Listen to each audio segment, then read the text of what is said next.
बंद करो, राष्ट्र संपदा को बेचना बंद करो, बंद करो, बंद करो, राष्ट्र संपदा को बेचना बंद करो, बंद करो, बंद करो। निजीकरण धोखा है, धोखा है, धोखा है, निजीकरण धोखा है, धोखा है, धोखा है। बैंक कर्मी सड़क पे क्यों? जवाब दो, जवाब दो। बैंक कर्मी आज दूसरे दिन लगातार सड़कों पे है। वजह है बैंकों का निजीकरण होने को लेकर जो सरकार काम कर रही है उसके खिलाफ में। देखिए किस तरह से आज दूसरा दिन है। आपको बता दें कि 16 और 17 दिसंबर को बैंक कर्मियों ने हड़ताल करने का आह्वान किया था, जिसके बाद आज दूसरा दिन है। कल पहले दिन की क्या कुछ तस्वीर हमने आपको दिखाई थी और आज देखिए दूसरा दिन बैंक कर्मी लगातार नारेबाजी कर रहे हैं और सरकार की जो प्राइवेटाइजेशन की पॉलिसी है उसके खिलाफ में यहाँ पे खड़े हैं और मांग पूरी करवाने के लिए कुछ भी करने को तैयार है। और मांग पूरी करवाने के लिए हर कीमत पे ये लोग अपनी जिद पे अड़े हुए हैं, इनसे जुड़ते हैं। ये बताएं कि कल पहला दिन आप लोग स्ट्राइक किया, दूसरा दिन कर रहे हैं, लेकिन आपका मैसेज के ऊपर तक जा रहा है, ये बताएं। हाँ बिल्कुल जा रहा है, क्योंकि बैंकिंग व्यवस्था जो है, सरकारी बैंक भारतीय अर्थव्यवस्था की रीढ़ है और आज जो लगातार दूसरा दिन है जब हमारा बैंक पूरी तरह ठप है और भारतीय अर्थव्यवस्था ठप है। ये कल काफ़ी नुकसान भी कहीं ना कहीं देखने को मिला होगा, पब्लिक सर्विस में परेशानी आई होगी, तमाम तरह की चीज़ें हैं।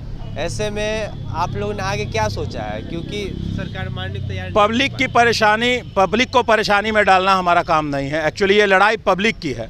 हम लोग ये लड़ाई लड़ रहे हैं, ये जनता के लिए लड़ाई लड़ रहे हैं, क्योंकि जो सरकारी बैंकों का अगर निजीकरण होता है तो इससे सबसे ज़्यादा नुकसान जनता को, आने वाली जनता को है होने वाला नुकसान। क्योंकि पीएमओ ने, प्रधानमंत्री जी ने लगातार बोला है कि अगर बैंकों का निजीकरण भी होता है तो स्टाफ को कोई भी नुकसान नहीं होने जा रहा है। लेकिन हम लोग भविष्य देख रहे हैं। जो एजुकेशन लोग हम लोग बहुत मार्जिनल रेट ऑफ इंटरेस्ट पे देते हैं, वही प्राइवेट बैंक 13-14% पे देते हैं। बहुत सारा लोन का वहाँ रेट ऑफ इंटरेस्ट 30% तक है। तो आम जनता तक जो फ़ायदा राष्ट्रीयकृत बैंक पहुँचा सकते हैं, प्राइवेट बैंक नहीं पहुँचा सकते हैं। तो ये लड़ाई एक्चुअली जनता के लिए है और जनता के लिए हम लड़ रहे हैं। जनता को परेशानी भी हो रही है? जनता को परेशानी नहीं हो रही है, क्योंकि जो अल्टरनेट चैनल के यूज़र्स हैं, हमारा अल्टरनेट चैनल पूरी तरह काम कर रहा है। लेकिन कभी कभी कुछ, आप जैसे कोविड से बचने के लिए टीका लेते हैं तो 2 क्षण का दर्द जरूर होता है, लेकिन आपके मन में होता है कि कोविड से बचना है। उसी प्रकार आगे अगर सुखमय जीवन बिताना है और अर्थव्यवस्था को मजबूत रखना है तो 1-2 दिन की परेशानी हो सकती है, वो झेलनी पड़े। बैंकों का निजीकरण के खिलाफ में आप लोग हुए, लेकिन इससे पहले एयर इंडिया का भी निजीकरण हुआ है। लोग सड़कों पे थे, जो कर्मचारी थे, लेकिन बावजूद इसके सरकार बात नहीं मानी, निजीकरण कर दिया। कैसे देखते हैं आप इसको? सरकार बात नहीं मान रही, आप लोग लगातार सड़कों पे हैं।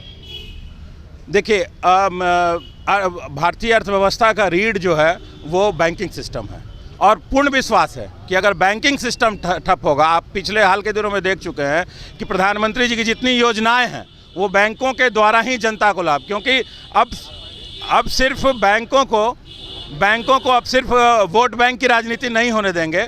जो भी छोटा मोटा जो भी उपलब्धि है जो सरकार गिनाती है वो थ्रू बैंकिंग चैनल ही है। बैंक जितना किसान क्रेडिट कार्ड लोन हो, स्टूडेंट लोन स्कीम हो, ये सब बैंकों के माध्यम से करती है। और बैंकिंग व्यवस्था अगर ठप कर दी जाएगी तो सरकार की उपलब्धियां नील हो जाएगी। चलिए इनसे जुड़ते हैं। मैडम ये बताएं कि आपके सहयोगी ने कहा कि भविष्य देख रहे हैं, जो भविष्य में दिक्कत ना हो तो 2 क्षण की परेशानी हो, कोई बात नहीं, लेकिन आने वाले वक्त अच्छा हो। लेकिन परेशानी भी होगी, क्योंकि 2 दिन 4 दिन 10 दिन अगर बैंक ना काम करे, 2 दिन का बैंक काम ना करे, ठप हो जाए तो लोगों को परेशानी होती है। इसका नुकसान देखने को मिलता है लोगों को। देखिए, हम लोग जो ये हड़ताल कर रहे हैं, ये हड़ताल सिर्फ हमारा निजी फ़ायदे के लिए नहीं है, ये हम लोग आम जनता के लिए भी कर रहे हैं, क्योंकि उनके जो हार्ड अर्न मनी है वो ये पब्लिक सेक्टर बैंक्स में जमा है। और जब ये पब्लिक सेक्टर बैंक प्राइवेटाइज हो जाएंगे तो ये कभी भी कोलैप्स हो सकते हैं, कभी भी ये ख़त्म हो सकते हैं और जो भी डिपॉजिटर इन्वेस्टर्स का पैसा है वो डूब जाएंगे। तो कहीं ना कहीं आम जनता को इससे बहुत परेशानी होने वाली है। इसलिए हम सब मिलकर ये हड़ताल कर रहे हैं ताकि आने वाले दिनों में जनता को, पूरे देश को कोई परेशानी ना हो। एज ए बैंकर क्या लगता है देश की अर्थव्यवस्था कैसे मजबूत हो सकती है? क्योंकि सरकार कहती है कि निजीकरण होने से अर्थव्यवस्था मजबूत होगी, पब्लिक सेक्टर में सुधार होगा, सर्विस अच्छी मिलेगी। देखिए, आपने हाल के दिनों में देखा होगा कि प्राइवेट सेक्टर बैंक्स का क्या हाल हुआ है, कैसे उद्योगपतियों ने इनको डुबा दिया है। ये पब्लिक सेक्टर बैंक्स ही हैं जो कि गरीबों तक पहुंचते हैं, गांव में जाकर, इंटीरियर में जाकर उन्हें बैंकिंग से जोड़ते हैं। जितने भी सोशल बेनिफिट वाले स्कीम्स होते हैं गवर्नमेंट के, वो सारे पब्लिक सेक्टर बैंक्स ही करते हैं। तो प्राइवेट सेक्टर बैंक्स में आप देखेंगे कि कोई भी जैसे जनधन अकाउंट्स हो या फिर मुद्रा लोन्स हो, किसानों को लोन्स हो, एजुकेशन लोन हो, ये सारे पब्लिक सेक्टर बैंक्स ही देते हैं। इसलिए पब्लिक सेक्टर बैंक्स जो हैं ये देश की लाइफलाइन है, और इसे अगर हम बेच देते हैं तो जो कॉरपोरेट्स हैं वो कभी भी बंद कर देगी। जैसे जो ब्रांचेस गाँवों में हैं जहाँ से हम लोग जो सिर्फ सर्विस देते हैं गरीबों की मदद करने के लिए, वहाँ पे कुछ प्रॉफिट ज़्यादा अर्न नहीं होता है, तो वो सारे ब्रांचेस को बंद कर देगी। धीरे धीरे एम्प्लॉयज़ की छटनी होगी। तो इस तरीके से पहले जिस तरीके से होता था कि जो साहूकार के पास लोन लेने जाते थे, किसानें आत्महत्याएं करती थी, धीरे धीरे हमारा देश फिर से वो आर्थिक गुलामी की तरफ जा रहा है। इसलिए हम लोग किसी भी हाल में सरकार को बैंकों को प्राइवेटाइज नहीं करने देंगे। प्राइवेटाइज नहीं करने देंगे, एक तरह से अनशन पे बैठे हैं, धरना पे बैठे हैं, आप जो समझ लीजिए, लेकिन बैंकर जो है अपनी मांग पूरी करवाने के लिए यहाँ पे बैठे हुए हैं। ये बताएं कि जो सरकार है वो निजी हाथों में बैंकों को सौंप रही है, लेकिन अगर बैंक जाते हैं तो जल्दी लोन सेंक्शन नहीं किया जाता है आम लोगों के लिए, लेकिन उद्योगपतियों को मिल जाता है। क्या कहना है आपका इस पर? शायद यही एक रीज़न है कि बैंकों को उद्योगपतियों को सौंपा जा रहा है। ऐसा नहीं है, ये कहना आपका गलत है। बैंक में सभी का काम होता है। हमारे यहाँ केसीसी भी होता है जो किसानों के लिए है, जो स्टूडेंट के लिए हमारे यहाँ एजुकेशन लोन भी दिया जाता है। मैंने निजी बैंकों की बात की, जल्दी लोन नहीं मिलता आम आदमी को वहाँ पे। निजी बैंकों की बात तो हम नहीं कह सकते हैं। हम जो हमारे बैंक बचे हुए हैं एटलीस्ट यही बच जाए निजीकरण होने से, क्योंकि जैसा कि हमारे सर ने कहा कि भारत की अर्थव्यवस्था की रीढ़ बैंकिंग सिस्टम है। आप इसी को तोड़ने पे लगे हैं तो फिर आपका अर्थव्यवस्था कहाँ जाएगा? गरीब लोगों को कहाँ से कम ब्याज पे लोन मिलेगा?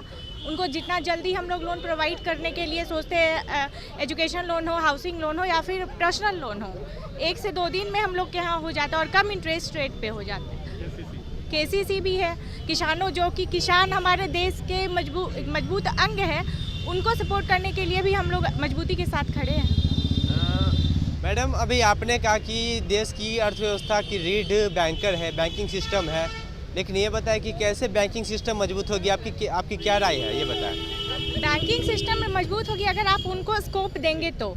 आप उल्टा उनको बेचने पे पड़े हैं तो आप सबका मनोबल तोड़ रहे हैं। एक तरीके से मनोबल टूटता है। बाद में अगर निजीकरण होता है, एम्प्लॉय की छटनी करेंगे, उनके परिवार क्या खाएंगे? तो उससे हक की लड़ाई हम लोग को लड़ना है और हम लोग लड़ेंगे। चलिए, हक की लड़ाई है और लड़ाई के लिए जहाँ तक होगा बैंकर अपनी डिमांड पूरी करवाने के लिए लगे रहेंगे। हालांकि देखने वाली बात ये हो कि सरकार जिस तरीके से तमाम सरकारी संस्थाओं को निजी हाथ में सौंप दिया है, भले ही सड़कों पे जो कर्मचारी उतरे हैं, हालांकि किसान आंदोलन हुआ था जिसमें किसान लगातार 1.5 साल तक सड़कों पर उतरे रहे। अंत में आप इसे सरकार की हार मानिए या फिर कोई राजनीतिक चाल समझिए, किसान बिल तो वापस हो गया, कृषि कानून तो वापस हो गया, लेकिन क्या जो बैंक कर्मचारी इनकी मांग पूरी करती सरकार या नहीं करती है, देखने वाली बात होगी। लेकिन आप ऐसी तमाम खबरों के लिए बने रहे हमारे साथ। फिलहाल के लिए इतना ही, धन्यवाद।